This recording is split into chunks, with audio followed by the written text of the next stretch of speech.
Muy buenas tardes a todos. Un agradecimiento muy especial a los queridos residentes que me han invitado para hablar de un tema que en principio parece polémico, pero que les aseguro que vamos a hablar de ciencia y que va a dar mucho que hablar en la próxima década y que va a beneficiar a muchísimos pacientes. Estos son mis conflictos de intereses. Soy speaker de varios laboratorios y he participado en advisory board también de varios. El senador Juan Manuel Gabriel abrió, esto ya es el año pasado, el debate en el Congreso de la República presentando un proyecto de ley para la aprobación del uso terapéutico de la marihuana. Se ha ido dilatando la discusión, pero de todas maneras el gobierno ya ha legislado algunas cosas. Hace exactamente un mes, el INVIMA dio la primera licencia, aprobó la primera licencia para un medicamento con marihuana que debe estar disponible en 6 meses. Y antes de ayer dio una normatividad acerca de cómo debe cultivarse la marihuana que va a ser utilizada con fines medicinales y las técnicas de manufactura farmacéutica muy estrictas en la elaboración de estos productos. O sea que estamos hablando de algo muy serio que se va a venir y que va a ser utilizado en próximos, que ya está siendo utilizado en muchas partes del mundo, pero que nosotros como médicos vamos a disponer de ella próximamente. Yo lo digo con humildad y con orgullo, que nosotros abrimos el debate hace más de casi 4 años, hace 5 años. Este es el diario El Tiempo del 11 de abril de del 2011, que me publicaron este artículo que se llama Marihuana y Cerebro. Fue el tercer artículo más leído del Tiempo ese día y tuvo casi 3.500 referencias en las redes sociales. Yo me leí 100, a las 101 ya no aguanté. Algunos me daban las felicitaciones, otros me agradecían por la información, otros me decían que me la había fumado verde, o sea, hay para todos los gustos. Porque es un tema que la gente en principio no ve y hay mucha estigmatización, muchísima ignorancia y muchos preconceptos al respecto. Bueno, ese mapa que ustedes tienen ahí de los Estados Unidos son las plantaciones de marihuana en los Estados Unidos. Y yo les tengo que informar que el principal producto agrícola de los Estados Unidos en este momento no es el arroz, el trigo, la cebada o la soya, es la marihuana. Absolutamente todo Estados Unidos está sembrado de marihuana. Y yo llamo la atención cómo nosotros satanizamos la planta en Colombia, se la quitamos a los campesinos del Carmen de Bolívar y la Sierra Nevada, le tiramos glifosato encima, que es cancerígeno, y Estados Unidos está totalmente sembrado de marihuana. Va a ser una de las cosas más rentables ese cultivo. Por algo, si ellos están sembrando todo Estados Unidos de marihuana, a ellos les interesa mucho el business, y estoy seguro que nos van a mandar medicamentos de marihuana a nosotros, cuando hemos debido hacer todo lo contrario. Bueno, los Estados Unidos tienen aprobada la utilización terapéutica en 24 estados de la Unión Americana. Y escuchen esto, hay 2 estados en que la aprobación es de uso recreativo, incluyendo Washington, que es su capital, y Colorado. Esta mañana bajé unos datos de Colorado que son muy interesantes. A partir de la legalización de la marihuana en Colorado, están recaudando por impuestos 34 millones de dólares mensuales, de los cuales por decreto el 10% va a educación. O sea que la educación está recibiendo 3.4 millones de dólares mensuales. Saquen y verá que es un pocotón de dinero. Y el otro dato importante, a partir de la legalización en Colorado, el crimen en Colorado disminuyó el 15%. Estas son cosas muy importantes para reflexionar. Nosotros tenemos un país muy interesante donde tuvimos uno de los pocos presidentes sabios que hay en el siglo XX, que se llama Pepe Mujica. Ellos allá la legalizaron, el Estado la va a sembrar, la va a comercializar y la va a distribuir y va a cobrar impuestos. Eso ya es una realidad en Uruguay. El país que más sabe del mundo acerca de marihuana medicinal es Israel. Llevan más de 2 décadas investigando marihuana medicinal. Israel nos lleva siglos en esto. Y les tengo que informar que todos los hospitales de Israel tienen servicio de marihuana medicinal. Así como medicina interna, ginecología, cirugía, marihuana medicinal. Absolutamente todos. Y el Estado tiene un programa muy interesante en que distribuyen la marihuana de forma gratuita en los ancianatos. Hicieron un estudio antes y después de esto y la calidad de vida de estas personas ha aumentado de manera considerable. Y aquí le decimos la planta que mata. Vamos a hablar un poco de dolor. El dolor primero es una experiencia extremadamente personal. Nadie puede decir que puede saber cuál es el dolor de muela que yo tengo. Eso solo es una experiencia totalmente individual. Como sus causas son múltiples, está interrelacionados con muchos aspectos, entre ellos psicológicos, culturales, y esto hace realmente difícil la definición de dolor. Cuando uno va a definir dolor, ¿cómo yo puedo definir el dolor que tiene un paciente con un cólico? El único que sabe esa experiencia es él, es totalmente personal. Entonces la definición no es tan fácil. A pesar de eso, hemos traído una definición de la Asociación Internacional para el Estudio del Dolor, que es: el dolor es una experiencia sensorial y emocional desagradable. Esa sería su primera característica. No es agradable tener un dolor, es una experiencia desagradable, con daño tisular actual o potencial, o descritos en términos de dicho daño. Ojo que también puede haber dolor en ausencia de daño tisular, entonces es una definición potencial. Y en una u otra forma, el dolor es lo que el paciente dice que es y punto. Yo no puedo decirle al paciente que lo que él me está diciendo no es así. Él es el que está percibiendo el dolor. Entonces, por lo tanto, el dolor es lo que el paciente dice que es. Desde el punto de vista de la duración, nosotros clasificamos al dolor en dos: el dolor agudo, que es el dolor que dura menos de un mes. Es causado por estímulos nocivos. Podrían ser heridas, afecciones cutáneas, en estructuras somáticas o en estructuras profundas o en vísceras. Y definitivamente el dolor agudo está relacionado con enfermedad y es como algo que está diciendo que algo va mal. El dolor es definitivamente un síntoma que nos indica que hay algo que va mal.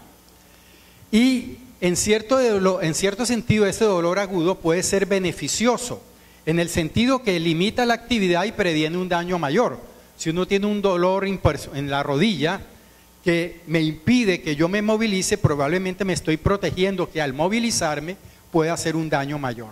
Y en ese sentido cumpliría como un papel de naturaleza beneficiosa. El otro dolor es el dolor crónico, que es el dolor que dura más de un mes y que lleva a representar uno de los problemas más serios que manejamos todos los médicos en cualquier tipo de especialidad, porque este es un dolor que realmente afecta la calidad de vida de la persona. Tiene profundas implicaciones fisiológicas, psicológicas y conductuales, pero no solo sobre el paciente, sino sobre todo su núcleo familiar. Entonces el dolor crónico es una cosa que todos los médicos debemos ver en mayor profundidad, porque no solo daña la calidad de vida del paciente, sino de todo un entorno de pareja, de padre, de hijo, etcétera. Esto, por lo tanto, afecta profundamente la calidad de vida y en ese sentido nosotros podríamos decir que el dolor agudo es un síntoma, mientras que el dolor crónico lo deberíamos considerar como una enfermedad en sí mismo por sus consecuencias. Aquí están los tipos de dolor: el dolor nociceptivo, que puede ser somático o visceral, que van a ser de la estimulación de receptores nociceptivos que están ubicados en piel, en huesos o en vísceras si es profundo. El dolor nociceptivo somático es superficial en piel o profundo, que podría estar ubicado en músculos o huesos, y el visceral, que nace en vísceras gruesas. Tenemos el dolor neuropático. El dolor neuropático es el que nace en el sistema nervioso central, ya sea en nervios periféricos o en el propio sistema nervioso central. Ese ya es un dolor de tipo neuropático, y llamaríamos dolor psicógeno, el dolor psicodinámico, que ahora hablaremos un poco desde el punto de vista de las consideraciones psicoanalíticas. El dolor nociceptivo aparece cuando hay un estímulo potencialmente dañino para la integridad física y es una excitación de los receptores nociceptivos que se encuentran en muchas partes de la piel, como por ejemplo pueden ser a nivel del dolor somático, que están en piel, músculo o articulaciones, o dolor visceral en receptores que se estimulan en las vísceras. Entonces podríamos decir que el dolor de tipo nociceptivo es cuando se origina en cualquier parte del cuerpo que no sean ni nervios ni el sistema nervioso central. El dolor neuropático es resultante de lesiones o alteraciones crónicas en las vías nerviosas periféricas o centrales. Estamos hablando de nervios periféricos o del sistema nervioso central. Y tenemos los 3 signos semiológicos que aprendimos en semiología: la disestesia, que es una sensación dolorosa quemante; la hiperalgesia, que es una respuesta exagerada ante un estímulo doloroso; y la alodinia, que es la percepción de un estímulo cualquiera, así no sea doloroso, como si fuera doloroso. Son las 3 características del dolor neuropático. Y el dolor de tipo psicógeno era lo que Freud, bajo el análisis del psicoanálisis, llamó síndrome de conversión, que es la amplificación o distorsión de un estímulo periférico que puede ser real, pero que puede ser no real, sino imaginario. Y esta distorsión y amplificación se produce por el estado psicológico y está muy fuerte asociado a depresión. Recordemos que la depresión es la gran simuladora, y una de las cosas que más manifiestan los pacientes deprimidos es que les duele absolutamente todo. Ese es un dolor de origen psicógeno. Bueno, si vamos un poquito a la fisiología de cuarto semestre, por lo menos la que a mí me enseñaron, es la neurotransmisión clásica. Yo tengo una neurona preganglionar. Si aquí viene un potencial de acción, al final de esta neurona, en la parte final del axón, en los teledendrones, hay unas vesículas que almacenan una sustancia que se llama neurotransmisor. Ya sabemos que esta neurona no es contigua, no es continua con la neurona postganglionar, porque aquí ahí está el espacio sináptico, y cuando el potencial de acción llega aquí, se libera el neurotransmisor que atraviesa la hendidura sináptica y se une a un receptor en la neurona postsináptica, iniciando un nuevo potencial de acción. Esa era la neurotransmisión clásica unidireccional de aquí para acá. Una de las cosas que nos ha enseñado el sistema endocannabinoide es que hay una neurotransmisión que es retrógrada, que por lo menos hasta hace una década no conocíamos. Esta neurotransmisión va de la neurona postganglionar a la preganglionar. O sea, no es de aquí para acá, sino de acá para acá. Y esa es la forma de neurotransmisión en la cual actúan el sistema endocannabinoide, que tiene que ver con la marihuana medicinal que vamos a comentar. Entonces, está aquí la neurona presináptica y la neurona postsináptica. Entonces, en la neurotransmisión clásica, el neurotransmisor se libera en la neurona presináptica, la hendidura sináptica, y se une a estos receptores. Las acciones del sistema endocannabinoide se hacen a través de unas sustancias que van retrógradamente de la neurona postsináptica a la neurona presináptica. Esto en fisiología del siglo XXI se llama sistema endocannabinoide. Yo creo que ya merece el debate en la universidad que exijamos que en fisiología se enseñe este sistema, que no se está enseñando. Hemos llegado a tener médicos graduados que lo desconocen, pero más grave, especialistas hasta en cosas que deberían conocer de esto, que no conocen el sistema. Y estos conocimientos tienen más de una década, o sea que ya tenemos que exigir en la universidad que se enseñe el sistema endocannabinoide como tal. El sistema endocannabinoide es un sistema de comunicación intercelular y es un sistema de neurotransmisión especial o un sistema hormonal especial.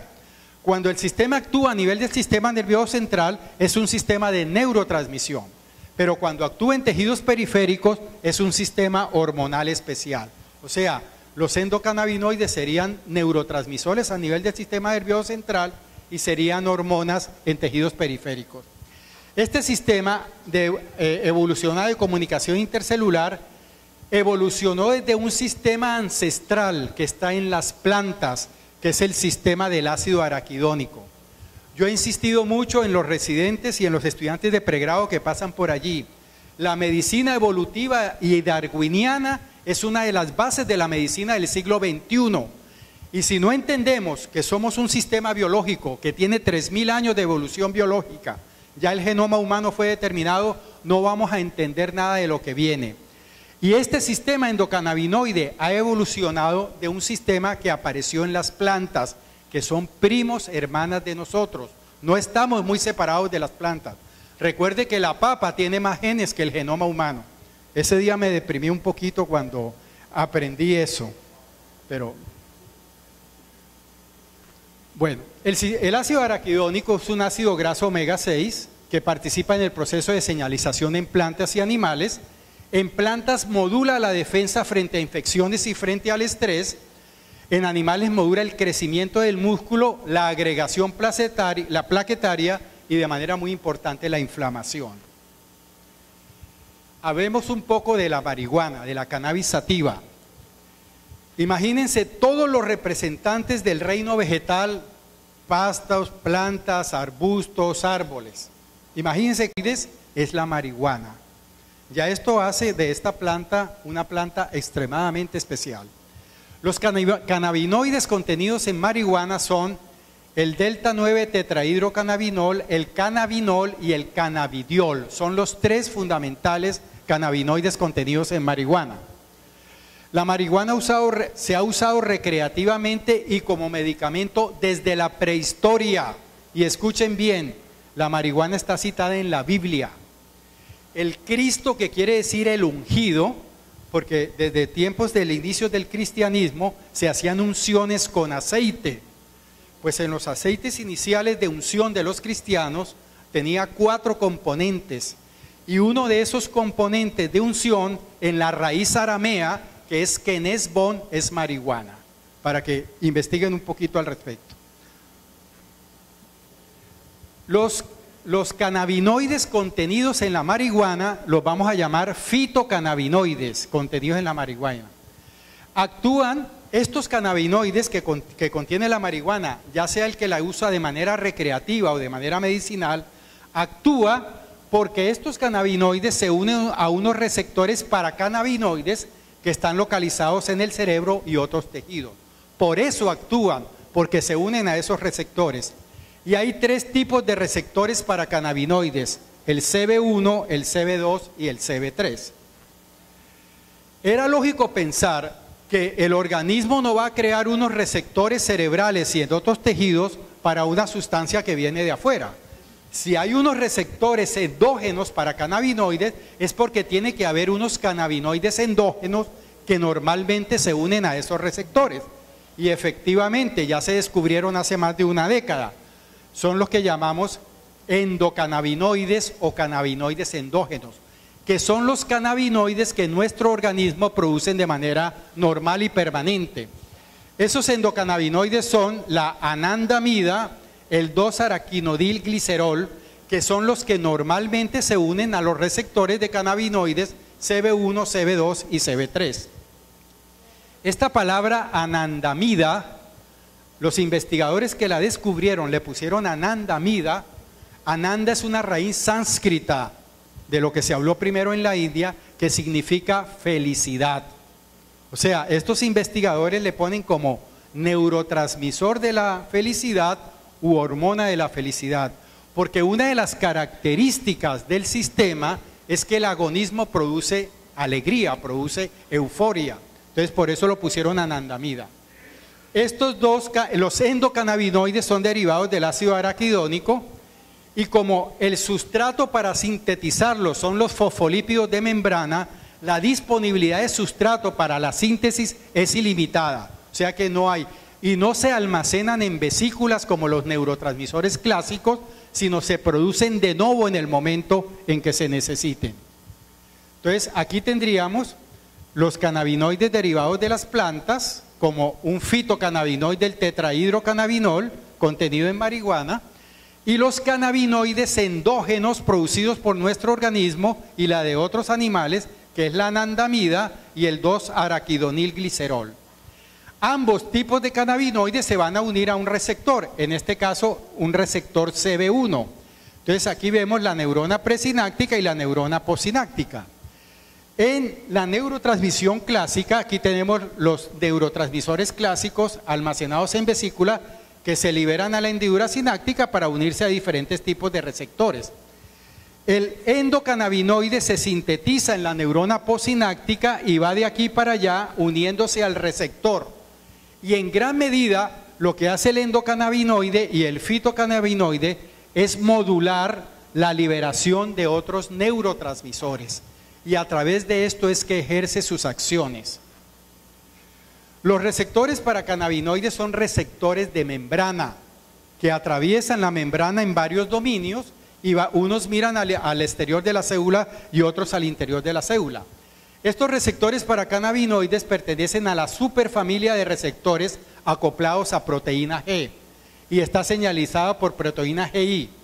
Modula rutas de señalización intracelular como la vía clásica de la adenilciclasa por vía del AMP psíquico y la proteína quinasa A.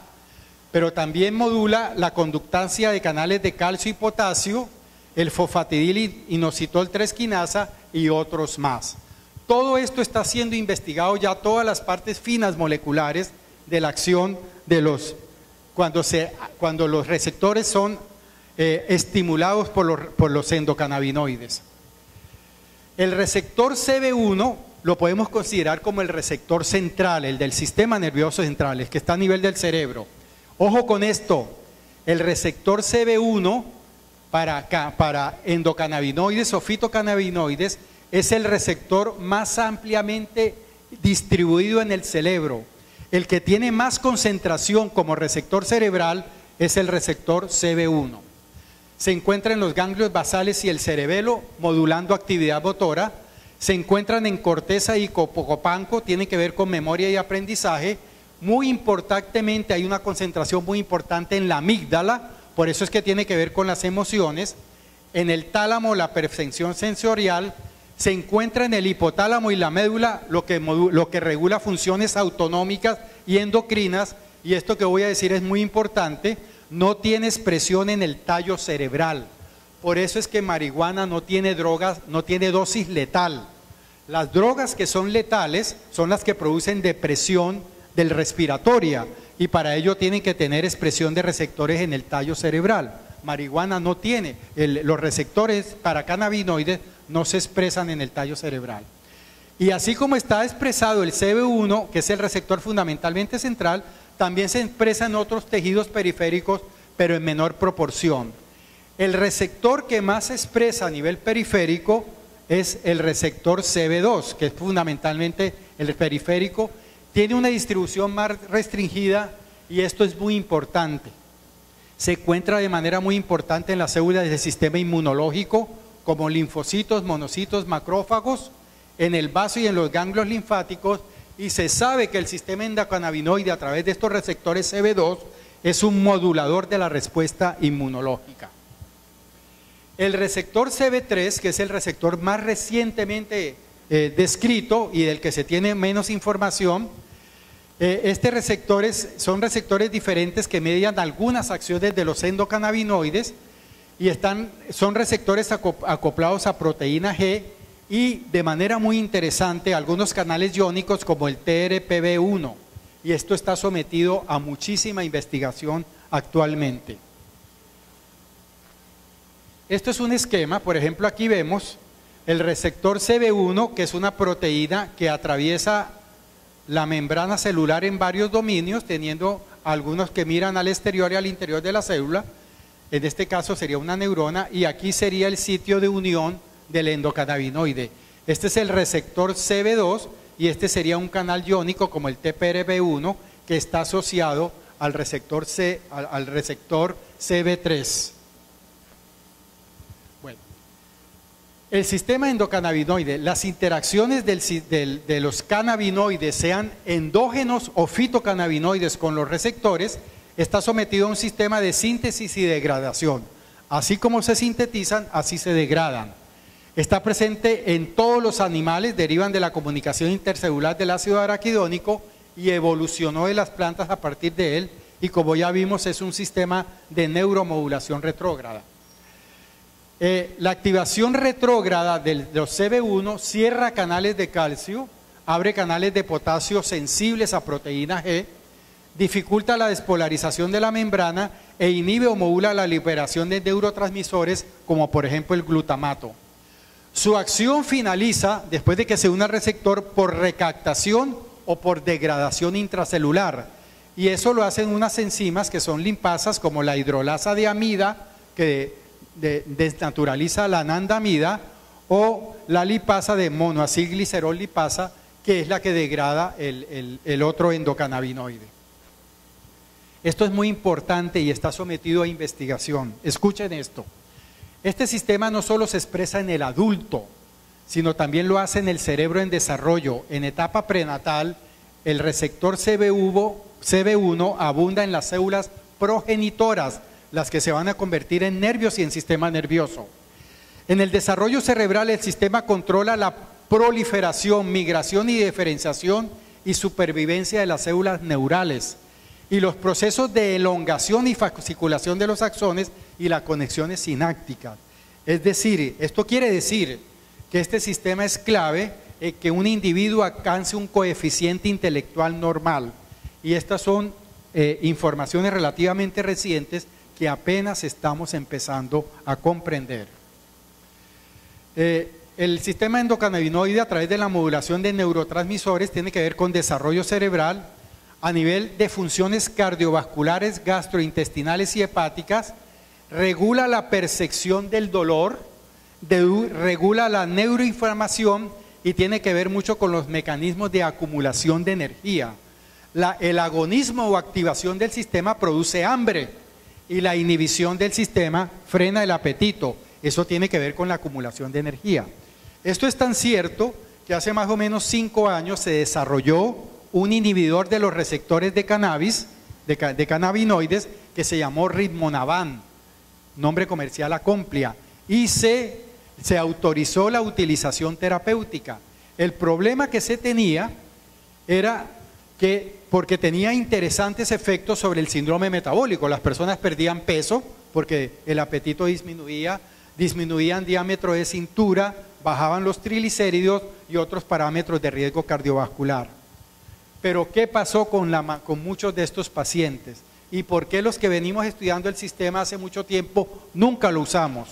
Porque sabíamos lo que iba a pasar, iba a producir depresión. Si el agonismo produce euforia y alegría, la inhibición del sistema iba a producir. Y efectivamente produjo depresión y hubo pacientes que se suicidaron y el Ritmonaban salió del mercado.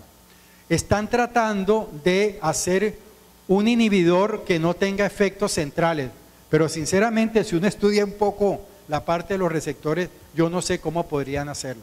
Ojalá que lo puedan desarrollar porque tenía unos interesantes efectos, la inhibición sobre algunos parámetros del síndrome metabólico, pero ¿a qué costo? O sea que no había ningún sentido. Mejor gordo contento que flaco deprimido toda la vida. Bueno, el mecanismo de acumulación de energía, modulación de la respuesta inmune, es una de las cosas que más se está investigando en infecciones y en cáncer con los agonistas del sistema endocannabinoide. Es un protector celular.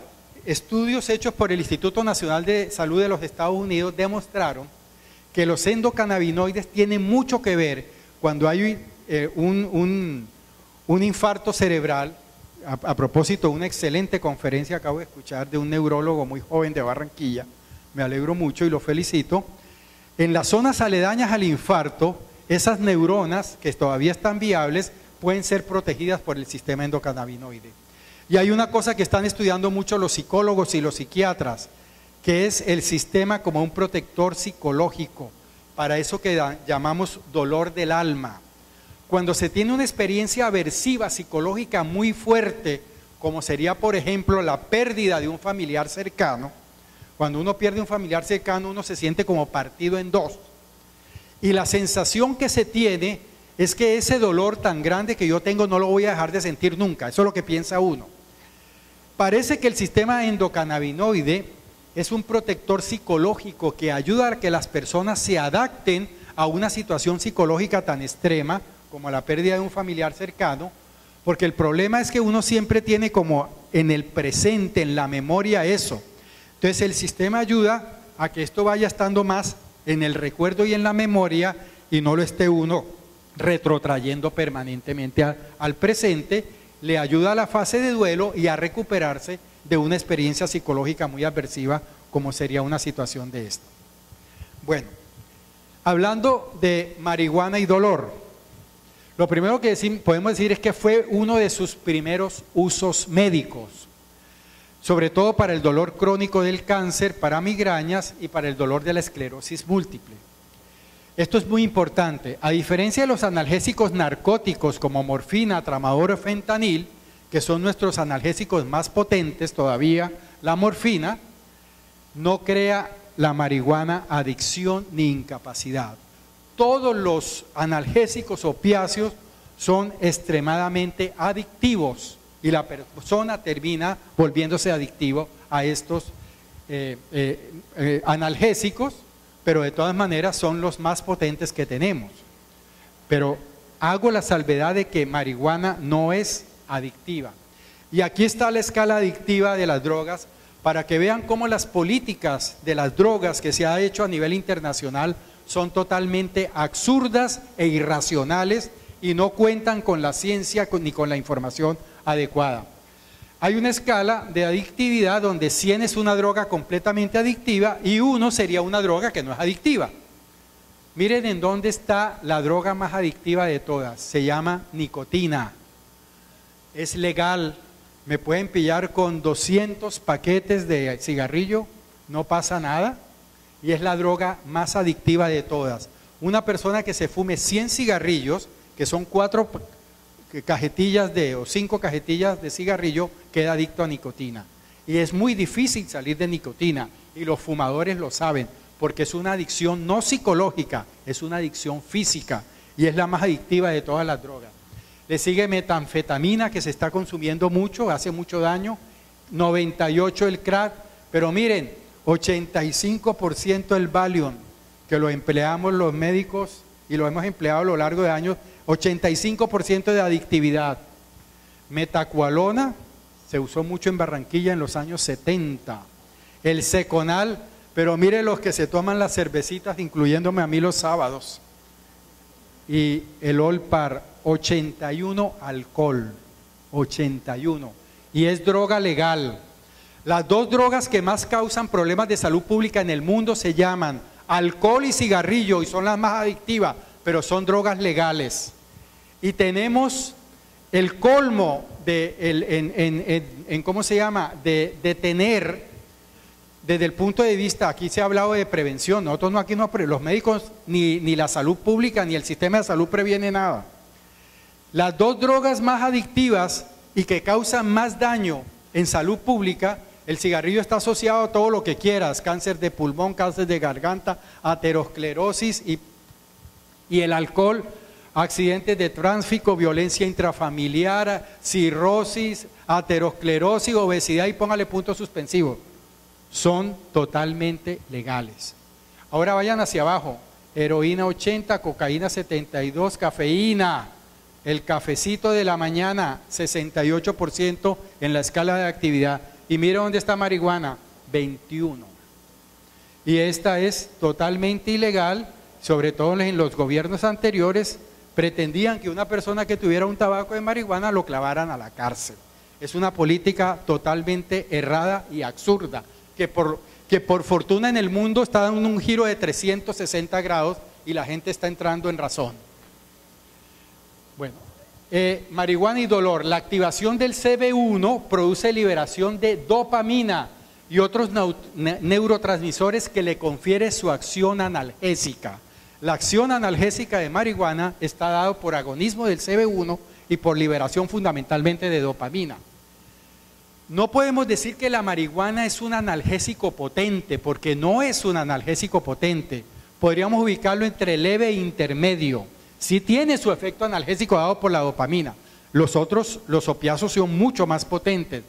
Pero hay una cosa muy interesante en la marihuana para los pacientes con dolor crónico, que además de su potencia analgésica, que es de leve a moderada, tiene un efecto dual, porque distrae a la persona de su dolor, ayudándolo a relajarse, dormir mejor y puede enfrentar mejor la enfermedad de base. Los que más saben de esto son los israelíes, que la están usando ya de una manera sistemática y que, repito, todos los hospitales de Israel tienen su servicio de marihuana medicinal. Bueno, marihuana y cáncer y dolor, sobre todo el dolor originado en el cáncer. Ya hay muchísimas publicaciones y estudios al respecto. Esto de potencial medicamento anticanceroso, eso todavía no está demostrado, son experimentos sobre todo en animales, pero es algo muy interesante que se tendrá que investigar más en el futuro, porque podría ser un inhibidor de angiogénesis.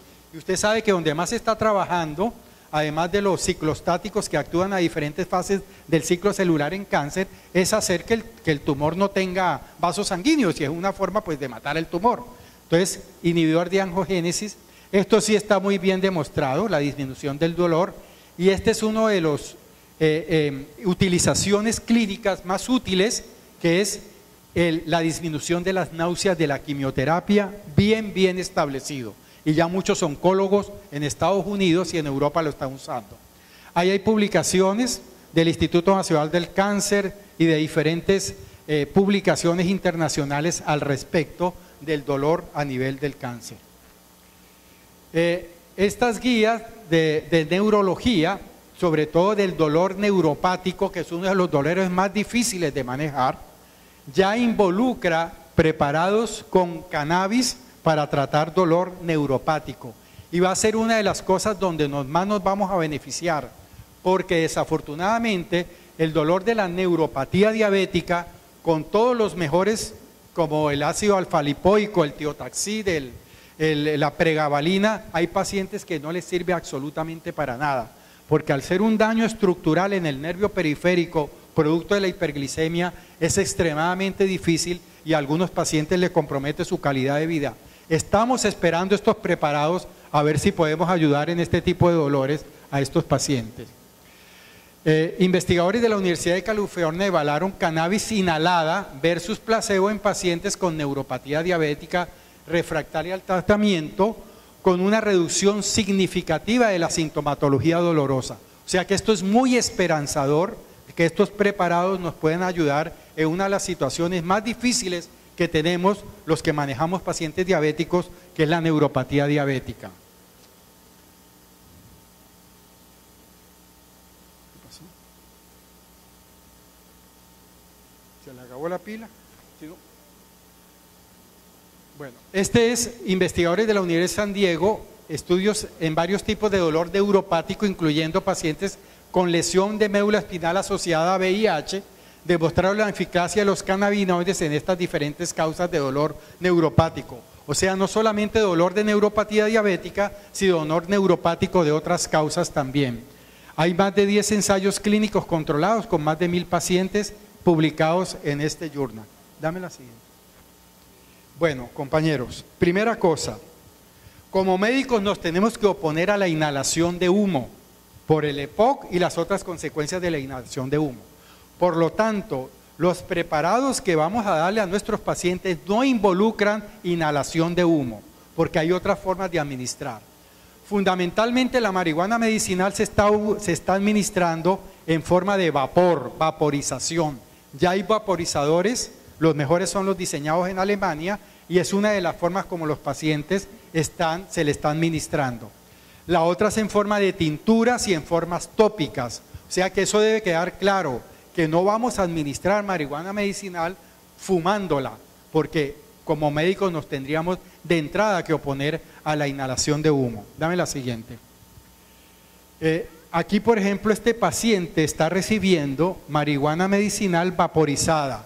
El vapor se captura en esta bolsa plástica y después el paciente no va a inhalar humo, va a inhalar es vapor. Siguiente. Para finalizar, compañeros, necesitamos más conocimientos, más información y más estudios clínicos controlados. Eso es lo que más necesitamos.